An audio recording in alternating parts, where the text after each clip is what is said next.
We got Leonardo DiCaprio, Serena Williams, and several dozens of other celebrities on board that drove a lot of free acquisition. Obviously, we ended up losing to Instagram. How do founders get or attract the best celebrities or the best influencers? People always overvalue visibility and undervalue credibility. Don't make that mistake. The one pet peeve that investors have is when you send them something that... So how do founders get or attract the best celebrities or the best influencers? Yeah, I think it's a combination of art and science, right? The science is being really, really thoughtful about how you would use a specific celebrity and crafting a case where the celebrity no longer views this as a traditional endorsement deal, but actually views this as something that broadens what they have to offer to the world. And we have to understand that celebrities, I grew up in a world where celebrities were untouchable. You know, Madonna was Madonna and there was no other Madonna. That's not the case anymore. Celebrities have a very short shelf life. They make one mistake, they can get canceled. There are, at any given moment, tons of people who look very much like them, who are just as funny and just as beautiful and just as talented as them, who are willing to do more to take their spot. They're willing to take more clothes off. They're willing to tell jokes that are more crazy. They're willing to step over other people to get to that role. So they're always at a threat, and any mistake can threaten their career. And so a lot of them are, one, very concerned about what could happen to them, and two, always looking for what happens next. Like, how do I become more than an actor? How do I become more than a YouTuber? And we see success stories. Look at The Honest Company with Jessica Alba. Look at Mint Mobile, right? We see examples where celebrities have transcended beyond what made them famous by partnering with these startups. And that's the pitch that we want to make to a celebrity typically when we bring them on board to one of our companies. Yes, there's a lot you can do for us. By being involved with us, people will hear about us, people will know about us, people will want to write about us, and people will think that we're a real serious company. But also they'll start perceiving you as a sophisticated business person, as more than someone who can tell a funny joke or can take their clothes off. And so that's that. So basically finding the angle that aligns with that motivation for a celebrity. But how do they get access? Is that you guys, that's obviously your solution, but for founders that are curious about this process, like how do they get access to these celebrities? There are a lot of ways to get access. A lot of people try to mingle, right? They'll go to the events. They'll befriend people who say that they're friends with the celebrities. And I can't tell you that never works. There are cases where you'll hear about celebrities joining startups, or they knew somebody or their cousin recommended it. But I feel like it's getting less and less prominent. And what's happened is that this idea of bringing on board a celebrity has been embraced by the agencies that manage them. And they now have people whose jobs are similar to the ones at VCs to vet these opportunities, to be very, very serious about it. And bless you. And so when I talk to founders, I say it's in your best interest to, one, be very, very thoughtful about who you want to go after, to understand what is the value that you're guaranteed to get from this, what is the value that you're hoping to get from this that isn't guaranteed, and then who are the celebrities who can actually deliver those values. The fact that they're just famous is not going to be enough a lot of the times. And I'll tell a story of a company that reached out to me that we didn't invest in a while back that had this idea of selling life extension medication, which I don't even know if it worked or not, but they thought it would be really funny if they got O.J. Simpson to be the face of the brand, which, of course, he's known for anything but extending lives. Yeah, it's terrible. And this was when he was still alive, obviously. And I said to them, look, that's going to get you attention for sure. Is it going to convince people that you're a serious company, that your medication is serious, that it really works? Probably not. And that was one of the main reasons why we weren't interested in it. And then you said, so how do you reach them? It's going to be really boring and sad. You craft a very, very attractive letter with some video of what you do and something that would make somebody serious read it and think that this is very, very serious, similar to how you would cold outreach to a company, to a VC, and you send it to the agencies that represent this talent. You go on IMDb Pro, you identify who does it. Now, if you, similar to the way that you would approach a VC, if you happen to know somebody who knows somebody, right? If you get recommended by another VC, or if you have me on the team and I already know the agency and we've already done a few deals together and we've made money on some of those deals, those things make it easier, but nothing replaces having an amazing pitch that's hard to say no to. When it comes to your experience doing this, like what's kind of like an interesting story that you have around kind of architecting one of these deals and what the outcome was? I wish, people expect this to be like really sexy and really interesting. The famous story about my original company is how Leonardo DiCaprio was wooed into the company. So Mobley was a company that was basically kind of Instagram before Instagram. Definitely not as good on the execution and definitely not as successful. But the concept itself was, hey, these mobile devices are becoming very prominent. Let's build a tool that allows you to share photos and videos at the time, which was premature, but photos and videos through some kind of social network. And so we had research that Leonardo DiCaprio really hates paparazzi. Everywhere he goes, they bother him. And our thesis was that if we can convince him that if he had this app and he shared photos of himself all the time, then the paparazzi would have no reason to chase him anymore, right? Because his photos would be out there. It was a very naive perspective that we kind of convinced ourselves to believe as well. And what we did was we actually tried to find ways to get to him. We ended up finding out that he goes to Laker games and he has a very close to an expensive seat at those Laker games. And we got tickets to those Laker games and we sat nearby and we started talking to people about our app. And that didn't work, and we eventually went the regular way, and we got somebody who knows somebody, and they introduced us, and we told him the story, and he got excited and came on board. But it was a fun route, and we like to pretend that maybe it had something to do with it. But yeah, generally it's the boring way, it's the lawyer way, it's the manager way. And the ones that have worked really well for me, like the ones with Gal Gadot and Goodles, Victor Wembanyama and Barcode. We just did one with Dr. Phil for a company called Hedonia. They went the boring route. We found somebody who manages their business and connected with them, pitched them, and showed them that this is a good opportunity, convinced them, and got the talent on board. So boring is accessible, which is great to see. It's replicable. So it's inspiration to the founders listening is like, yes, you can. You just got to do the boring work. Now, I'd hate to go by. There's a very clear process, right? Boring is you could do it again and again and again. And we do it the same every time. We're very thoughtful about who the celebrity is, but we come prepared and we pitch them the way we pitch VCs. And if anybody's listening and thinking, how can I do it? That's my advice to you. Don't go to those parties. Don't mix. Don't think that you'll accidentally be discovered. Do it the right way. Interesting. Don't think you'll be accidentally discovered. I've fallen victim to that in my career. We all have points of just like, I'm awesome. Like, but my aura will be picked up at some point. It's like, no. Yeah. You can craft the whole thing we had for Leonardo DiCaprio, the whole dog and pony show. But at the end of the day, we didn't get a deal done until we sat with somebody who knew what they were doing to look at it and be serious.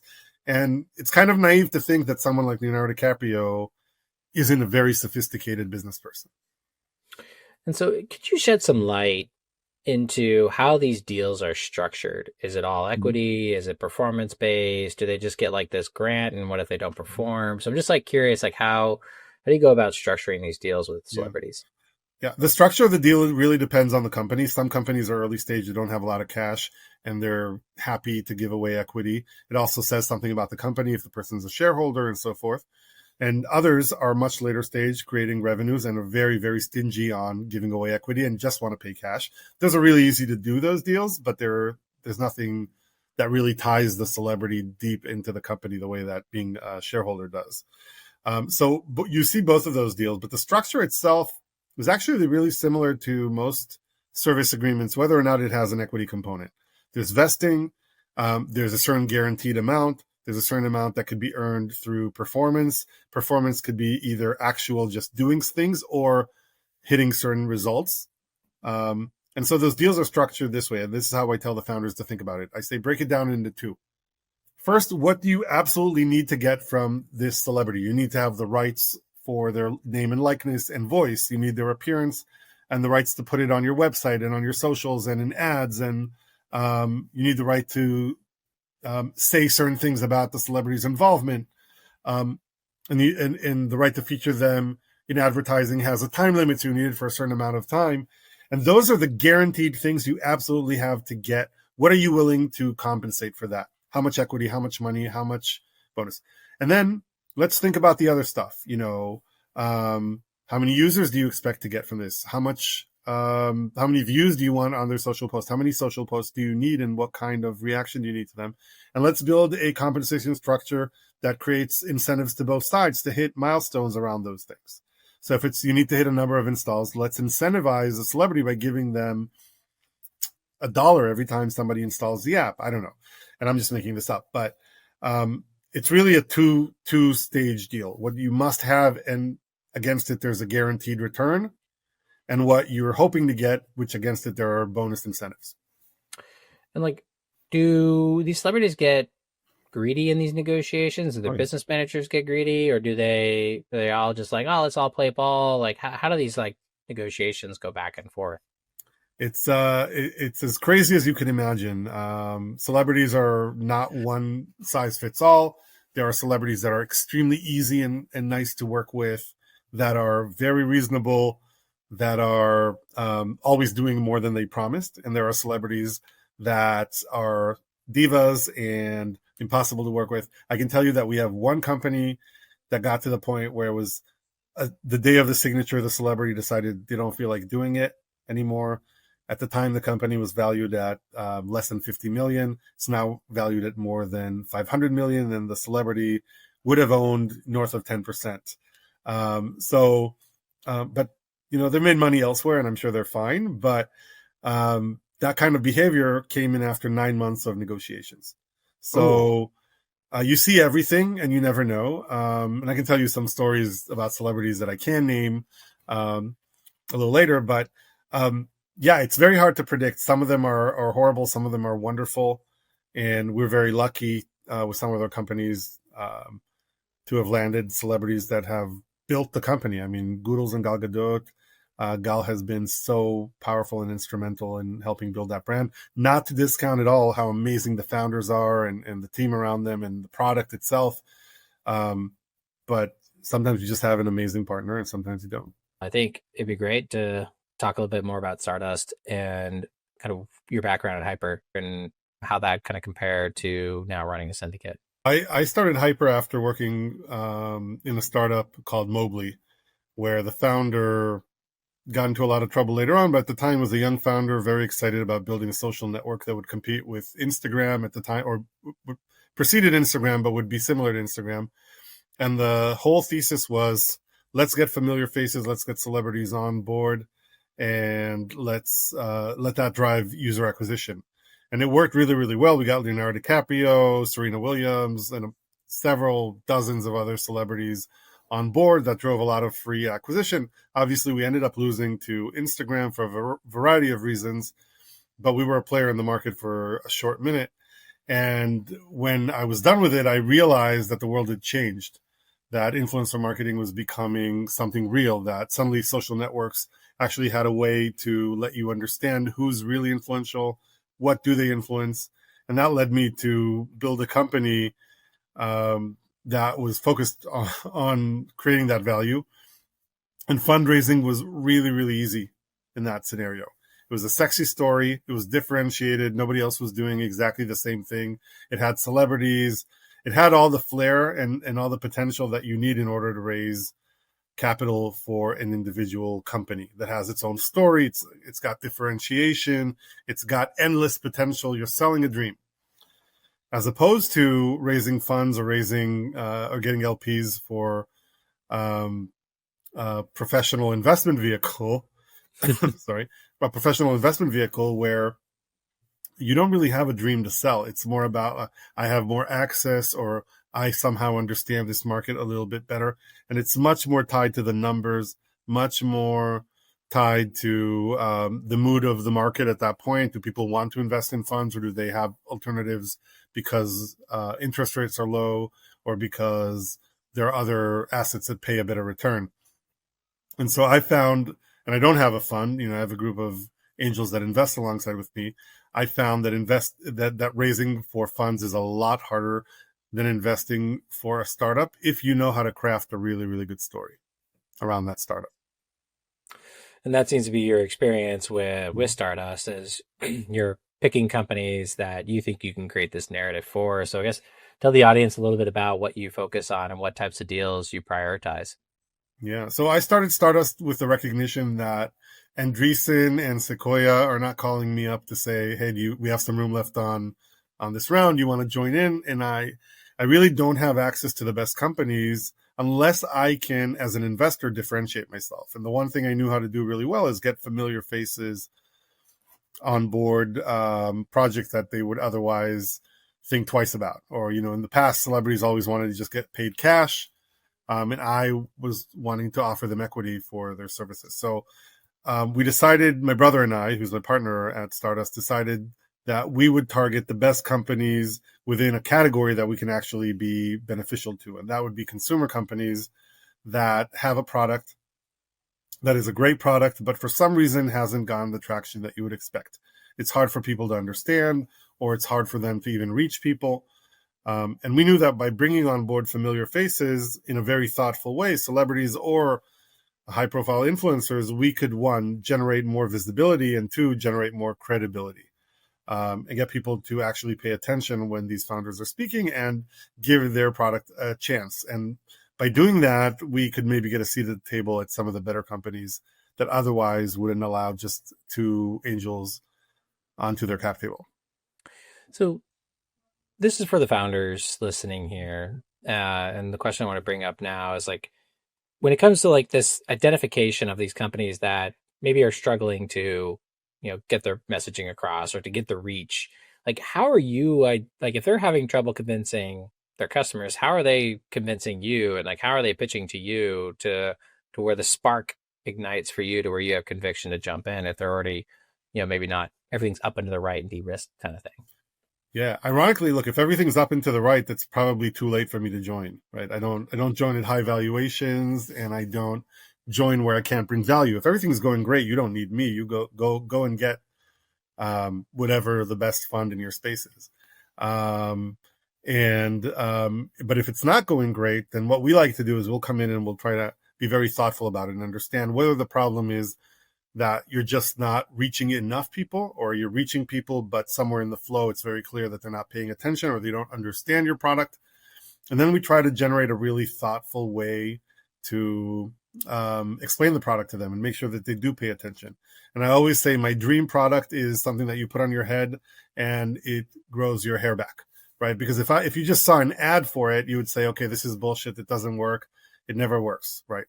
And you'd probably not even, skip ahead as soon as you can, not pay attention for seconds.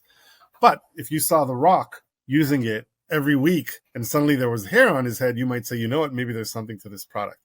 And that's what we look for. We look for not just bringing on a famous person, but being very thoughtful about it. Someone that you look at and say, all right, if this person is behind this product, if this person is using this product, one, I can understand what this product does with ease because they're demonstrating it to me and I can see. And two is it probably works. It's probably real. These people wouldn't put that anything but the best food in their body, or they wouldn't put this on their head if it didn't really grow their hair back, or they wouldn't use this on their face if it didn't get the zits to go away. What's some stories that you can share in terms of success stories that you felt the founders and team managed the relationship well and the celebrity also participated accordingly? Like, what's some like lessons that founders can take from that?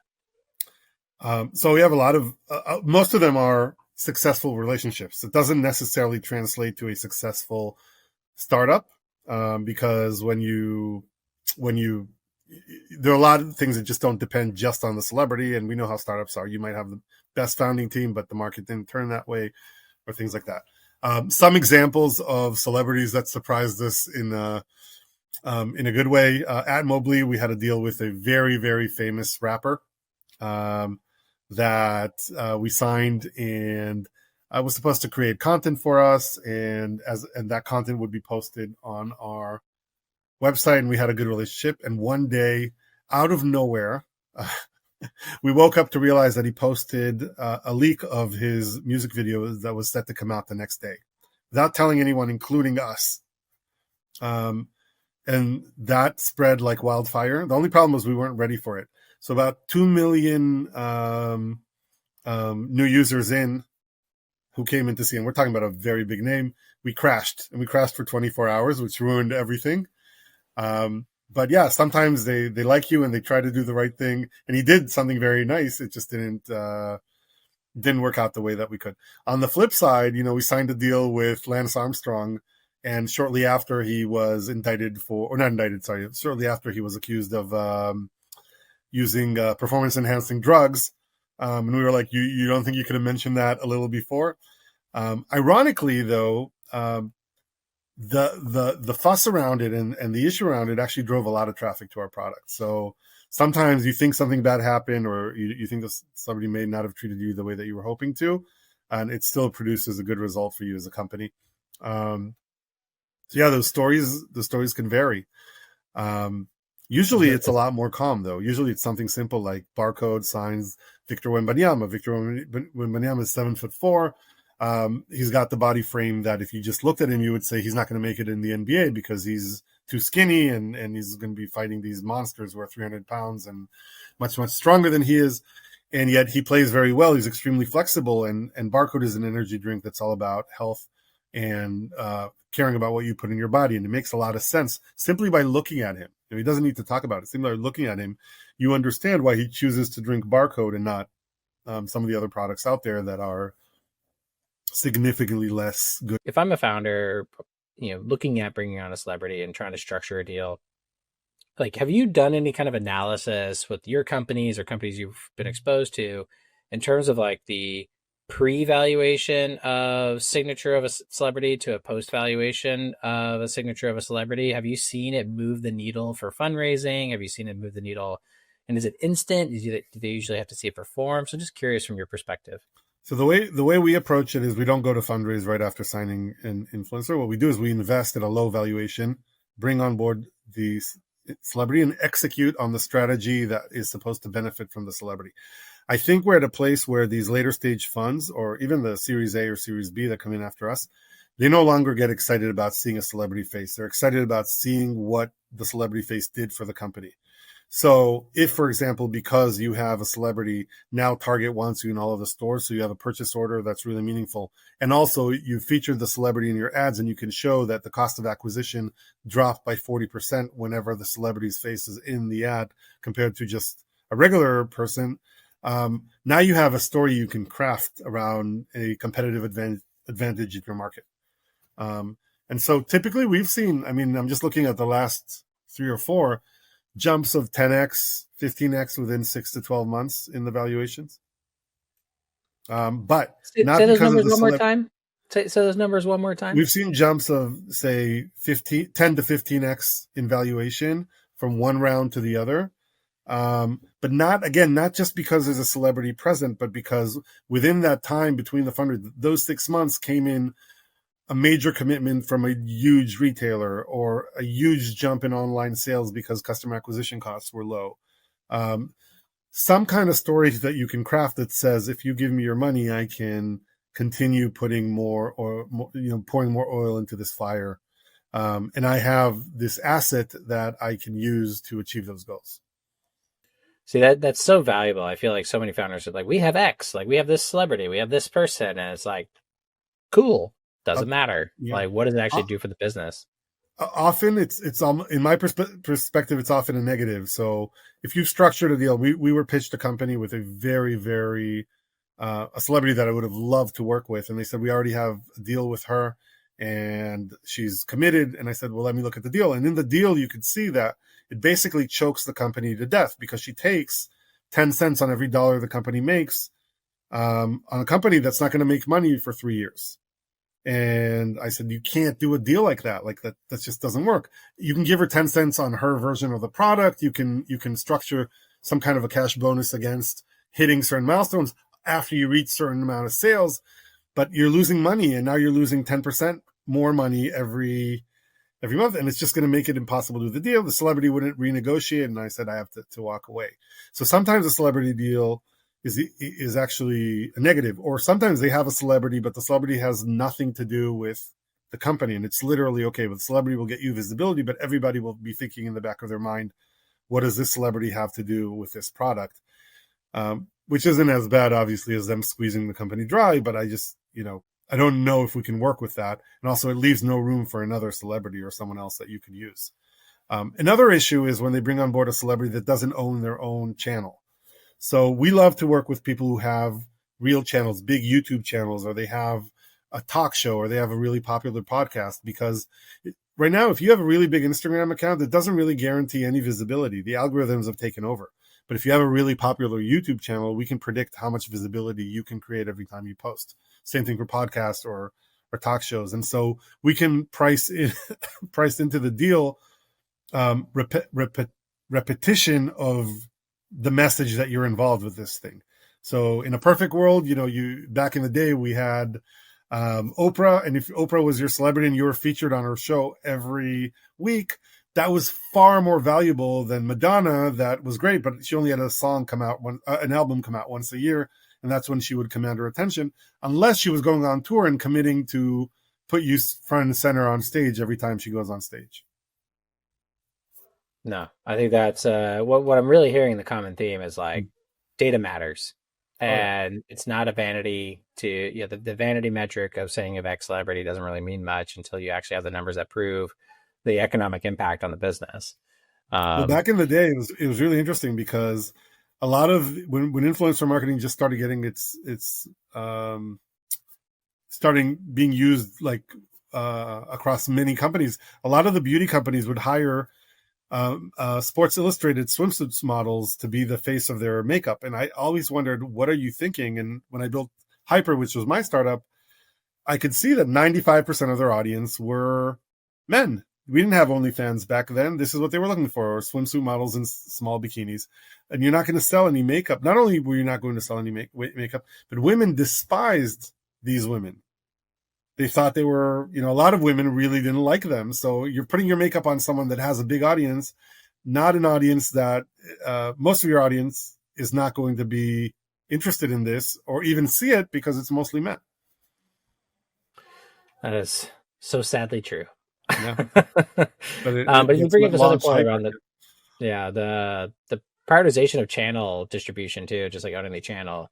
I think is often underrated. Like, oh, they have this many, they have millions of Instagram followers. It's like I've seen plenty of Instagram accounts with like very low engagement where it's just like you can post and it just doesn't go anywhere. You're likely having trouble raising money or selling your company. Personally, I've had 4 exits and I've raised over $145 million. If you want a free coaching session with me, just like, subscribe, and leave a comment down below letting me know what you think of today's video for a chance to win a free coaching session with me. I'll select 3 winners every single month. You just have to like, subscribe, and leave a comment down below for a chance to win. Now, onto the video. So I'm curious on this. You say YouTube, you say podcast, like from your perspective, when you're analyzing these relationships, like what have you seen across these channels? Like how have you seen them kind of perform in comparison to other channels? Yeah, so performance starts with you defining what the KPI is. If the KPI is I want to run ads and I want to have a familiar face in them, it's very different than I don't have money to run ads. I need someone who has their own media because they post all the time and they see it. And that should drive whether you go after a big YouTuber or a Hollywood celebrity. If you need a familiar face that people trust, a Hollywood celebrity might be better than a YouTuber. But if you need people to see you every week, you need a YouTuber that posts every week and can use your product on that video every week. And so it really depends. There's this amazing campaign by this company called SodaStream. I don't know if you know them. They have these machines that carbonate. You like them? Yeah. So I like them too. And they didn't have a huge budget, but they were looking to do a celebrity campaign. And I was not involved, so I have no credit on this, but it's still today one of my favorite campaigns that I've seen. Back in the day, everybody was watching Game of Thrones. There was this epic scene where the queen was kidnapped by the church in the show, and they made her walk this walk of shame when they released her. And so SodaStream at the time was having legal issues. They were being sued by carbonated drinks companies for saying that those companies are bad for the environment, and there was all these issues. And they couldn't really say in an ad what their perspective is, which is you shouldn't use plastic bottles.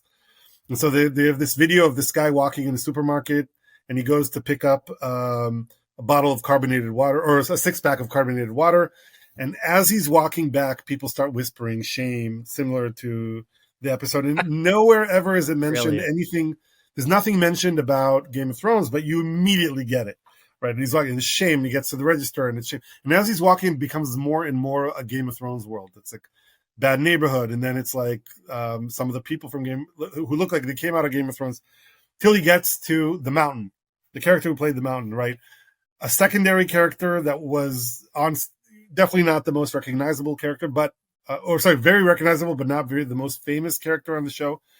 And that character says to him, "Why are you hurting Mother Earth?" And it's just such a funny scenario. And anybody and everybody who was watching that show immediately got it, that it's shameful that he's buying carbonated plastic bottles when there's SodaStream.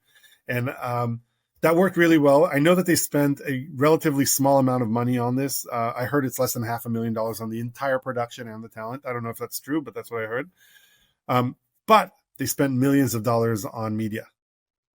So they created an amazing piece of content, and they realized that what they really need is a lot of people to see this. And they needed people to pay attention. So they chose to focus on this concept that everybody was talking about. They could produce it really, really quickly. And I'm not involved, so I don't know what the data is, but I would imagine this was extremely effective for them. I'll share with you the link to the video if you want to share it later. Well, I'm definitely fell for that one, hook, line, and sinker, because that's why I have a SodaStream. Oh, yeah. No, I got so tired of throwing away all the cans and bottles and everything like that, and I love carbonated water, so I just personally felt guilty. So, yeah, it's amazing how the right personality, the right messaging can have such an impact, and that's why I think your whole career and the kind of the influencer world is so meaningful to kind of share these insights for founders to kind of really think about, how do you engage these types of campaigns? Because posting an Instagram once doesn't do anything at all. No, you have to be creative and interesting. Another one that I love is Care France. It's this nonprofit that takes care of women in the third world. And they created these 30 to 60-second videos of, I think it's 7 or 8 women in the third world showing their lives in 60 seconds. It's so beautifully done. Nobody's an influencer. It's just social media at its best.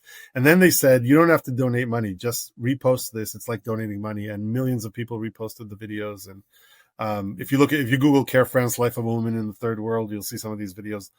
Unbelievable storytelling without any budget and without any celebrities. So what are some of the underrated channels or platforms or strategies that you're starting to see, be fruitful in terms of return on ad spend or, just return on investment in general right now? Yeah. Unfortunately, I hate to say it, but for me, the most effective one is Facebook ads, Meta ads. That produces the most return.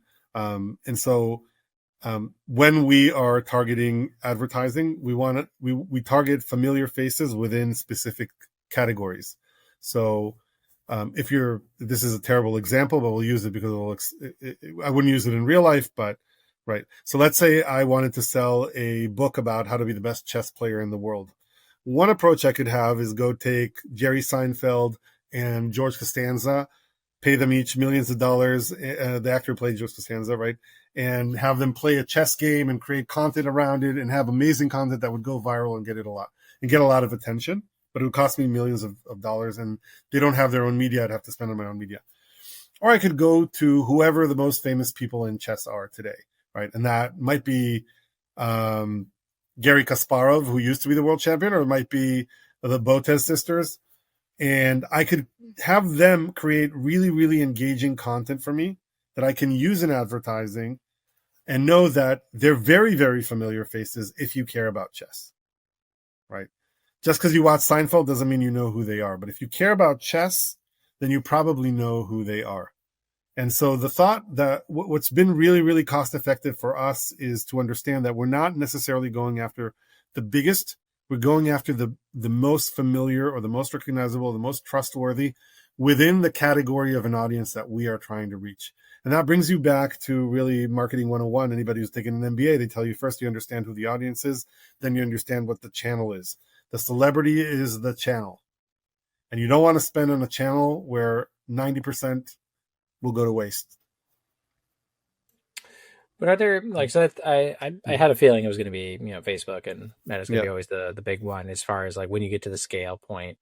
But are you seeing any kind of performance in TikTok over Instagram or any kind of like other platform or distribution channels that are kind of outperforming from your expectations?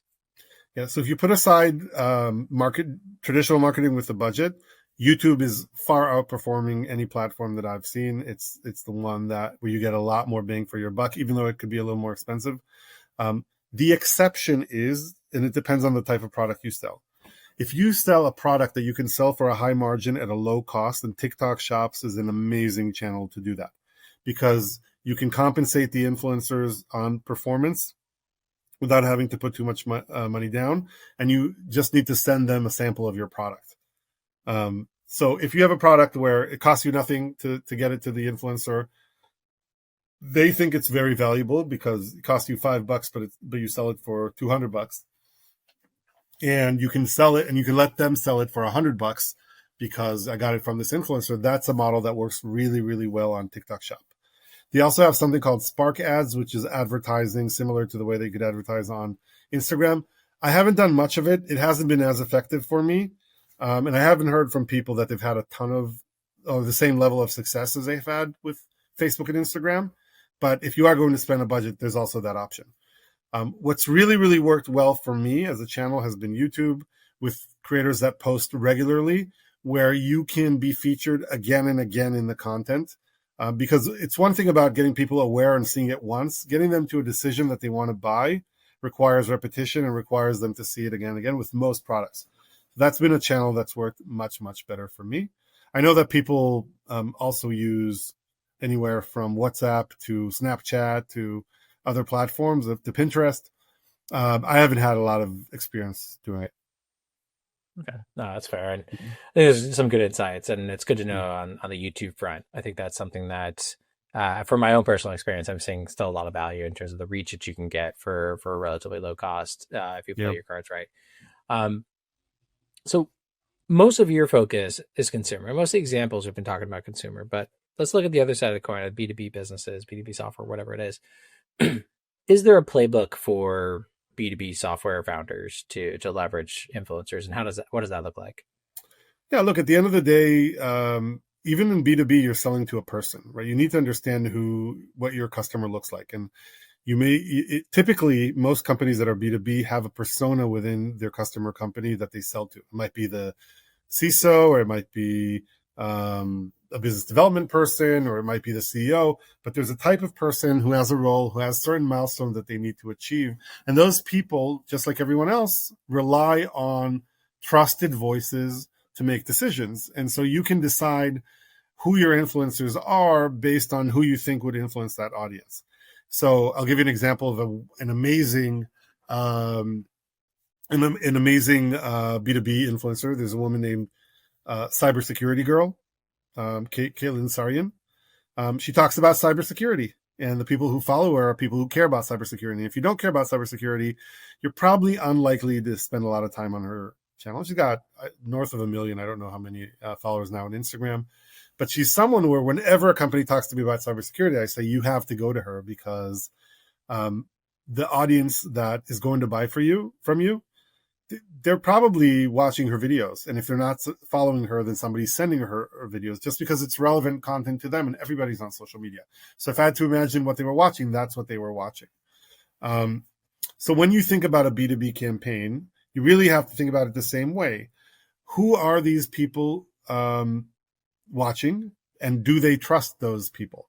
So if you're targeting startup founders, you're probably going to target, you probably want as influencers the gurus that startup founders listen to, the people who wrote the books that startup founders read. If you're targeting, we have a company that's targeting mental health. Who do mental health professionals listen to? And we have a group on there. We have Dr. Phil on there, but we also have a bunch of other less regular person famous, very industry famous people who've written the articles that everybody shares, who write for the publications that everybody reads. And those people, maybe they don't post on Instagram, but they create a video testimonial and they attend important meetings to influence the decision making. And if we have a conference, then we host them in a conference. By the way, if you are a B2B company and you are trying to do influencer marketing with one of these people, then the best thing you could do is host a physical or online event where people have now access to this influencer. and that influencer might be talking about something that's important for their industry, but will also say why your company has contributed so much to dealing with that issue. So kind of the fun question I have here is, I imagine there's a lot of founders in this situation right now where they're maybe exploring different channels to pursue. If you had a founder come to you, they have $50,000 to spend on marketing, make a splash, they have an influencer, but they haven't struck a deal yet. Like, what would just be like your strategy that you would take to maximize that budget and negotiate a great deal with that influencer? Yeah, I think it starts with understanding whether you're trying to get somebody who has their audience, who comes with a built-in media package, right? They'll post and people will see it, or it's a familiar face where you need to spend the money to advertise. If it's a familiar face where you need to spend the money to advertise, typically the way we structure the deal is a low signing bonus plus a bonus against company milestones. So we'll be using your face in advertising for as long as we use your face in advertising. If the company hits these milestones, you get a bonus every once in a while, right? If it's somebody that comes with built-in media, then I typically like to give them a larger upfront commitment in exchange for a larger commitment to post again and again on behalf of others. So if you have somebody who posts every week on YouTube and they get 1 million views on that video, you want to be in every single one of those videos. You want to be at the first 3 minutes of the videos to make sure that all the viewers have made it that far into the video. And our typically will be much less success driven because we don't know if they'll convert or not. We can't really blame them for converting or not converting, and much more how much do you post for us? So I try to squeeze the most media out of them for that money. I don't know if that makes sense. So if they have their own media, I try to squeeze as much of it out of them for my money. If they don't, I try to squeeze as much rights to use their name and as much advertising, and then pay them against the results of that advertising. Oh, I think that's valuable advice. And for the audience here, I think it'd be good for you to just share a little bit more about Stardust and what you look for and what types of deals you're prioritizing as a firm. Awesome. So whether you're a founder or somebody who's looking to invest in the consumer space, the way we think about deals at Stardust is we like to come in after there's a little bit of traction, meaning the product has met its customers and we have some feedback. It doesn't necessarily have to be amazing feedback. It could be that we don't understand the product. It could be that it's a good product, but it's not good enough. It needs to be improved. Or it could be that we love the product, but it's too expensive. And that we can then, alongside with the founder, craft a plan that would leverage familiar faces to solve that problem. Whether if the problem is a lack of visibility, we can create a lot more visibility. If the product is a lack of credibility or understanding, we can solve that problem with a familiar face that simply by being involved gets you 80% of the way to explaining what the product does. And if we can find that company, then we say, look, we'll come in. We need a lower valuation because we're doing all this work for you. However, we'll be with you for the next 6 months. And what we'll do in those 6 months is we'll close that deal for you. We'll ensure that deal happens. We'll help you execute on the plan of what you're benefiting from that deal. And we'll introduce you to the investors that come in the next round. So if you're a founder that sounds right to you, you think you have a great product, that's when you want to meet us. Now, if you haven't met your audience yet, it's too early. And if you're making 10 or 20 million a year, not impossible. We have done those deals, but it's probably too late. Unless you feel like you've hit an inflection point where a celebrity really makes a difference. And if you're an investor who's looking to get into the space, then we say typically, look, the allocations we get are too big for us. So when we can't afford them, we'll open them up to other investors, and we love collaborating. So we'd love to hear from you. No, and what's the best way for people to learn more and find out about Stardust and you and get in contact? It's www.stardustventures.us is the website, and my email is gil@stardustventures.us. I know that people say that investors don't love cold approach. I love cold approach. Just be succinct. Give me the important information in the email. You don't need an intro. Just send it over. Well, Gil, it's been an absolute pleasure having you on. I really grilled you on kind of the influencer celebrity strategy. I'm hoping that founders got some good tidbits from there. Before we part, what would be one word of advice to founders that you want to share with them right now? Yeah. So I would say two things. Okay. In the celebrity front, people always overvalue visibility and undervalue credibility. Don't make that mistake. Celebrities will deliver significantly more credibility and significantly less visibility than you think most of the times. And then on the VC side, when you're raising capital, be very, very thoughtful about the other side. Try to understand, what are they looking for? The one pet peeve that investors have is when you send them something that has nothing to do with what their fund invests in. I get startups in the SaaS place and in cybersecurity all the time, and I'm sure that they're amazing startups. I just have nothing to do for you, and it shows that you haven't been studying and haven't been really paying attention to me. So pay attention to your audience, send them a message that they'll appreciate. Look at who else they invested in, look at what spaces they invested in, what they've said in articles, and customize your approach. You'll get much better results. Gil, I appreciate you coming on the show and sharing your advice. It's been a pleasure having you. Thanks for having me. It's been so much fun. Thank you for watching today's episode. As a reminder, I'm your host, Jason Kirby. I have built and sold multiple companies with over 135 million in transactions as either a founder, operator, or investor across multiple industries. I'm currently the managing director and founder of Thunder.vc, where we help companies and founders at all stages navigate what capital to raise and who to raise it from, and help improve companies' odds of raising capital. If you need help, reach out to us at help.thunder.vc.